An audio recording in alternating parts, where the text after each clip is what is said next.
If you've stumbled onto my post, you probably think it's going to be another sweet old lady shares her wisdom type of story. Sorry to disappoint you. My life hasn't been polite. It hasn't been tidy. And some of it, well, you couldn't put it in a Hallmark movie without getting sued.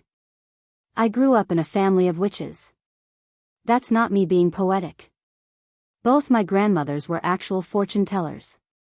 Today, people would call them mentalists, magicians, malfars, pick your word. They read cards, tea leaves, palms. My earliest memory is my grandmother Rosa holding a stranger's hands and telling her she'd meet a man with eyes like wet moss before Christmas. 2 months later, the woman came back, married, and pregnant. So yeah, magic runs in the family. And sometimes I feel like it runs in me, too. I can look at a person and know, without them saying a word, what they crave, what they fear, who they secretly hate. But the funny thing is, when I was young, my gift failed me in the only moment it really mattered. Or maybe I just didn't listen to it.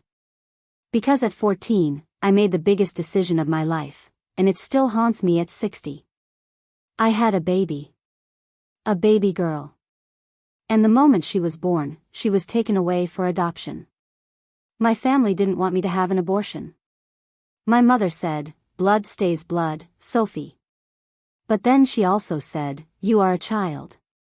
You can't raise a child." So they found a family. I was told she'd have a better life and that I'd forget. I didn't forget. Not when I turned 18. Not when I married Archie at 22. Not when I had my son, Dominic, at 25. And definitely not when I became a grandmother. She's 46 now. Somewhere. Maybe married, maybe not. Maybe she has kids of her own. Maybe she's even walked past me in the grocery store and didn't know. Sometimes I wonder if she can feel me the way I sometimes feel her, like a pulse in the air. I never told Dominic about her. Never told Archie. For decades, that girl existed only in my mind, a shadow child. But a few months ago, I told someone. Her name is Lydia, and she's my nurse now. She's also the reason I'm still alive. Everyone else says I won't make it to summer. She says I will. And somehow, I almost believe her. You see, 2 years ago, I got sick. Really sick. The kind of sick that makes doctors talk in quiet hallways so you can't hear. They put me through treatments that felt like they were trying to kill the disease and me at the same time. And when my body gave up, my son brought me to a hospice. I didn't want it. I didn't want to be taken care of. I didn't want anyone to see me fade. That's why I broke up with Harold. God. Harold. We met online when I was 50. He lived in another state, but it didn't matter. From the first phone call, I knew he wasn't like anyone else. With him, I wasn't 50. I was 25 again. We danced in clubs, made love in hotel rooms, got drunk on cheap champagne in motel parking lots. I told him things I'd never told anyone. He wanted to marry me. He even wanted a child with me, but I said no. I already had an adult son. I wasn't going to start over. But deep down, I think the real reason I said no was because I was afraid of holding another baby and thinking of her. And then Harold was gone. Or rather, I pushed him away when the diagnosis came. I couldn't stand the thought of him seeing me like this, a skeleton wrapped in skin. In hospice, you stop expecting surprises. You stop thinking about the future at all. But then I met Sam. Sam was in the room next to mine. Former detective. Dry humor. Scar on his chin. He'd worked on missing persons cases for decades, the kind of man who could track a ghost. Lydia started wheeling us into each other's rooms like she was matchmaking two dying people. At first, I thought it was ridiculous. Then I realized. Sam saw me. Not the patient. Not the weak woman. Just me. One night, I told him about my daughter. About the baby I gave away. About the visions I'd been having, dreams where I see her, but she's always walking away, holding 3 children's hands. He listened, really listened, and then he said something that made my heart lurch.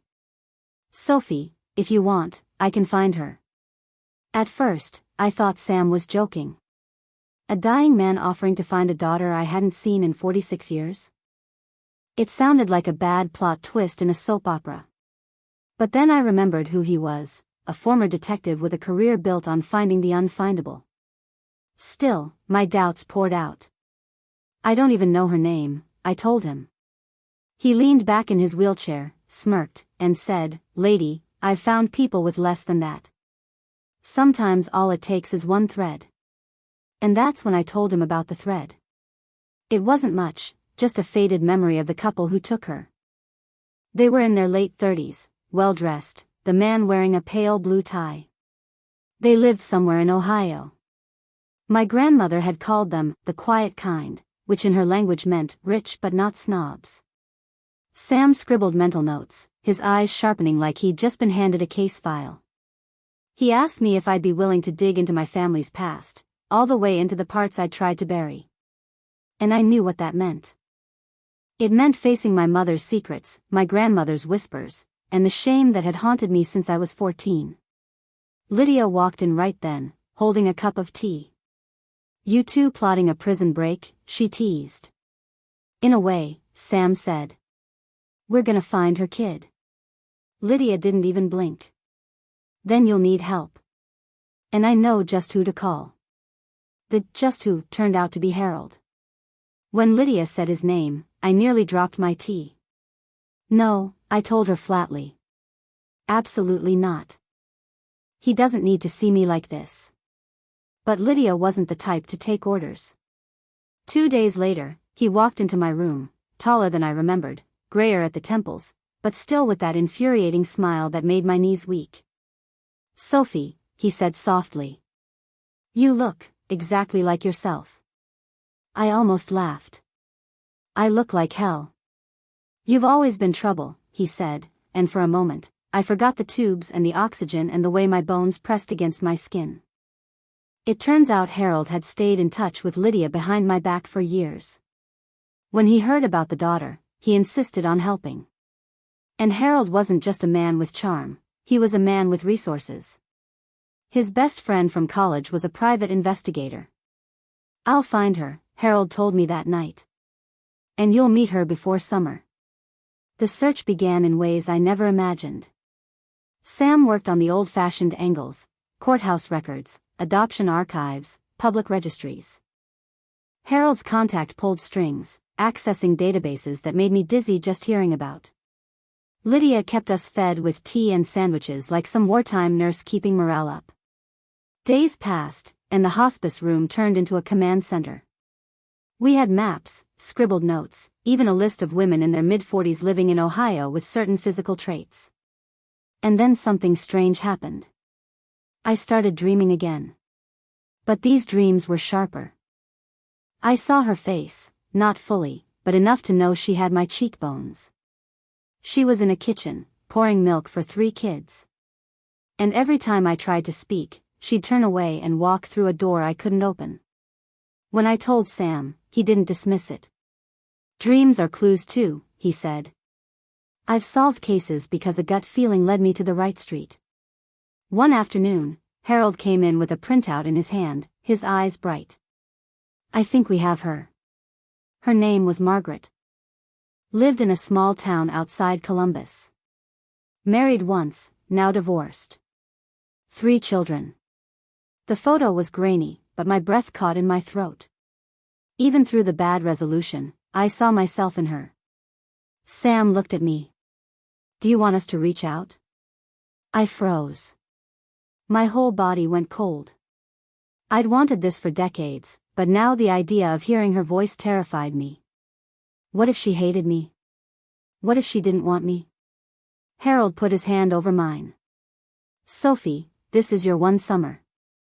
That night, I didn't sleep. I stared at the ceiling, thinking about the life she'd lived without me. Somewhere in that same world, my daughter had learned to ride a bike, graduated high school, fallen in love, maybe had her heart broken. All without her mother. In the stillness, I whispered to the dark. Please, let her want to meet me. By morning, Harold and Sam had already sent the first message. The waiting was the worst part. You'd think a woman in hospice, with a body running on borrowed time, would be patient. I wasn't. I was feral with impatience. Every sound in the hallway made me think Harold or Lydia was walking in with news. But 2 days passed. Nothing. On the third morning, Sam wheeled himself into my room holding an envelope. Special delivery, he said, his detective poker face firmly in place. It wasn't from her, not directly. The envelope had no return address. Inside was a single folded page. Typed. Short. It read. I know who you are. Do not contact me again. M. My hands shook so hard the paper rattled. That's it? That's all she wrote? Sam frowned. That's not the end of the story. That's the start. Harold, standing in the doorway, looked like he wanted to punch a wall. She's scared, sophomore. People react to shock in ugly ways. Ugly. That was one word for it. Another was final. My daughter had told me, in black and white, to stay gone. After 46 years of silence, she wanted to keep it that way. That afternoon, I sat with Lydia, staring out the window. I should have left her alone, I said. Maybe I was just digging into a life that didn't belong to me anymore. Lydia didn't sugarcoat. That's crap. She may not be ready today, but she knows now. The door's open, even if she slammed it shut for now. And then Lydia said something that would change everything. What if it wasn't her who wrote it? I blinked. What are you talking about? Look, she said, lowering her voice, you think every person in a small town knows about you? No. But if someone else saw that message, an ex-husband, a controlling boyfriend, even a parent, they could have answered for her. The thought lit a fire in me. If that was true, then my daughter didn't reject me, someone else was keeping us apart. Sam took the letter, examined it like it was a crime scene photo. Typed. No fingerprints. No way to prove who wrote it. But I could start digging into her ex-husband. Turns out, Margaret's divorce wasn't friendly. Her ex, Daniel, still lived in the same town. Local handyman, reputation for having a temper. Sam's instincts buzzed. People like him don't let go easy, he said. And they don't like surprises. Harold offered to drive to Ohio himself. I can check him out, see what's going on. If she didn't write this, we'll know. I hated the thought of Harold doing legwork while I lay there hooked to machines. But I also knew there was no stopping him. The next few days were a strange mix of hope and dread. Harold called in at night, his voice low, telling me he'd found a few things, but wanted to be sure before saying more. Sam kept working the case from his bed, using old contacts to pull records.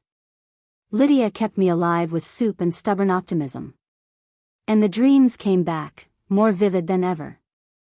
This time I saw Margaret in a crowded farmer's market, looking over her shoulder like someone was following her. Her eyes locked on mine for a moment, and I woke up with my heart racing. On the 5th night, Harold called.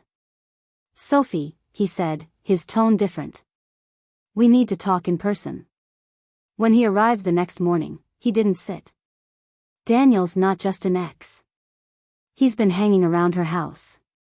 Her neighbors say he still checks her mail when she's not home. And he hesitated. He saw my car yesterday. I think he knows someone's looking for her. My chest tightened. So she didn't send the letter? I can't prove it, Harold said. But my gut says no. Sam's voice cut through the tension. Then we keep going. If she's in trouble, we don't back off. That night, I couldn't sleep. The hospice was silent except for the faint hum of machines.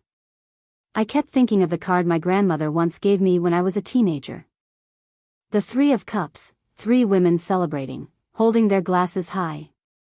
My grandmother had said, "One day, you'll stand with your daughter, and you'll know joy like no other." I wondered if the joy would still be there, or if we were headed straight into danger. Harold didn't tell me exactly when he was going to try and talk to her. He said it was better for my blood pressure if I didn't know the details. Which, frankly, was a polite way of saying you'll worry yourself into a heart attack, Sophie. 3 days later, he called me from his truck. "I saw her," he said, his voice almost breaking. "Sophie, she's you. The way she walks, the tilt of her chin, even the way she holds her purse. It's like someone hit copy-paste." My throat went dry. "Did you talk to her?" "Yes. And no." That was Harold's speak for it didn't go as planned. He'd waited outside the coffee shop she apparently visited every Thursday morning. She came out with a paper cup in one hand, sunglasses pushed up on her head, hair streaked with gray but still thick like mine. Harold said his knees almost gave out when she smiled at the barista, my exact smile, the one that crinkles at the corners. He approached, introduced himself, said he knew me. She froze. The smile dropped. Then, before he could even get the word mother out, a man appeared from nowhere, Daniel. "Get in the car, Maggie," Daniel said, his voice low but sharp. She glanced at Harold, almost like she wanted to say something. But then she slid into the passenger seat and shut the door. Daniel drove off without another word. Harold followed at a distance, an old habit from his days as a journalist, tailing reluctant sources. Daniel took her straight home, walked her to the door, and didn't leave until she was inside. The whole thing felt possessive. Controlling.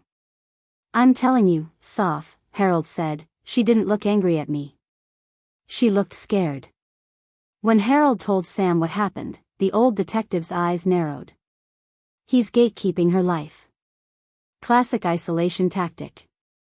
If he's intercepting her mail and showing up uninvited, he's trying to make sure she has no outside contact. Lydia folded her arms. Then we find a way to talk to her without him knowing. They hatched a plan like 3 conspirators in a spy movie. Harold would go back, but this time he'd leave a letter in her mailbox, one with details only I could know, so she'd know it was real. Sam would write it for me, because my hands shook too much. That night, Harold sat beside my bed while I dictated. "I was 14 when I had you. Your grandmother Rosa held you first. She told me you'd have my eyes, and she was right. I remember your blue blanket with the tiny yellow ducks. I have never stopped thinking about you." When he sealed the envelope, I held it for a long time before giving it back to him. "This is my whole heart," I said. "I'll guard it with mine," he answered. 2 days later, Harold returned from Ohio looking like he'd run a marathon. "I got it in her mailbox," he said. No sign of Daniel. Now we wait. But we didn't have to wait long. The very next evening, Harold's phone lit up. Unknown number. He answered, and I could hear her voice through the tinny speaker, tentative, trembling. "Is Sophie, my Sophie, alive?" I nearly dropped my tea. "Yes," Harold told her. "She's here. She wants to see you." There was silence, then.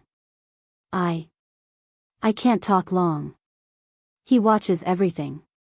But, tell her I've wanted to meet her my whole life. The call ended fast, too fast.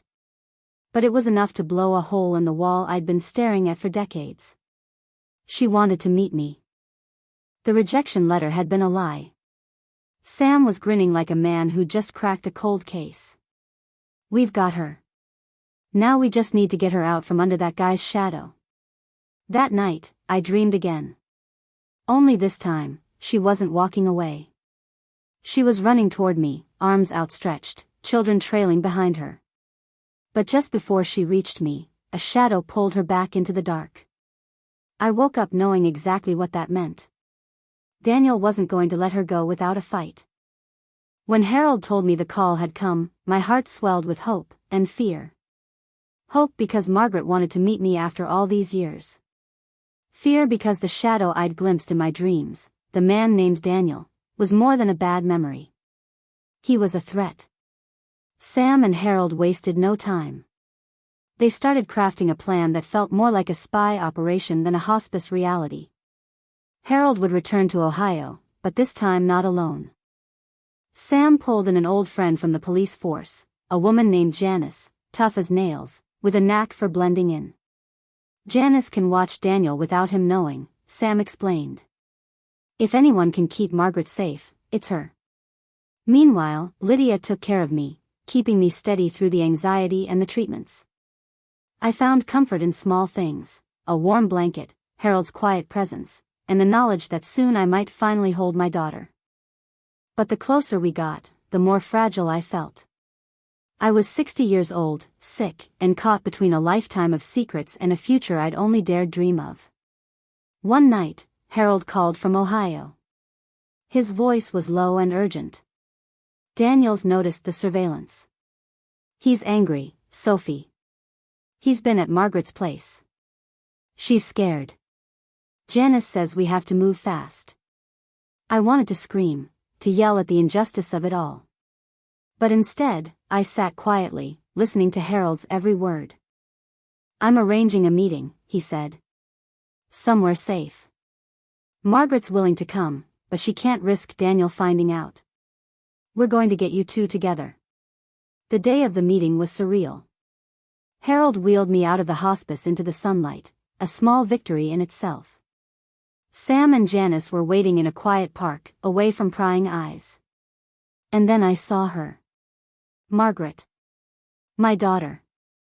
Her eyes wide with disbelief, trembling as she reached for my hand. I never stopped dreaming about this moment, she whispered. I'm sorry I pushed you away. But just as we embraced, a shadow loomed. Daniel had followed. Janice spotted him immediately and stepped between us.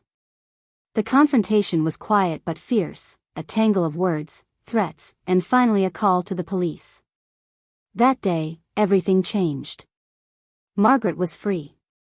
Daniel was arrested for harassment and stalking. And I had my daughter. The day after Daniel's arrest, the air felt lighter, almost like the hospice itself was holding its breath in relief. Margaret stayed by my side as much as she could, holding my hand like I was the most precious thing she'd ever found. We talked for hours, mostly about the years lost, the questions that had haunted us both. She told me about her childhood, the loving adoptive parents, the constant feeling that something was missing. The nights she dreamed about a woman with familiar eyes who was searching for her. I told her about my grandmothers, the witches, and the gift I'd inherited, the way I could see the truth in people's hearts, and how I'd failed to listen to my own gift when I needed it most. One evening, as the sun dipped low, Margaret asked me something I hadn't expected. Do you think your gift is real? She whispered. That maybe you knew all along I was out there?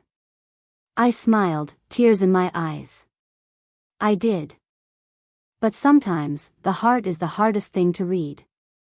Sometimes, love is a shadow you have to chase through darkness before you find the light. Harold came back into my life, quietly, gently.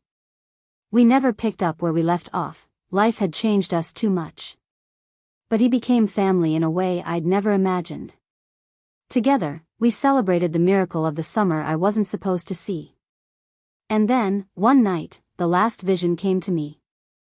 My grandmother Rosa appeared in a dream, holding the Three of Cups card. She smiled and said, "Your journey was never just yours, Sophie. It was always about connection. About the magic of family." I woke up feeling peaceful. Because I knew, finally, that I had found my daughter. And in that, I had found myself.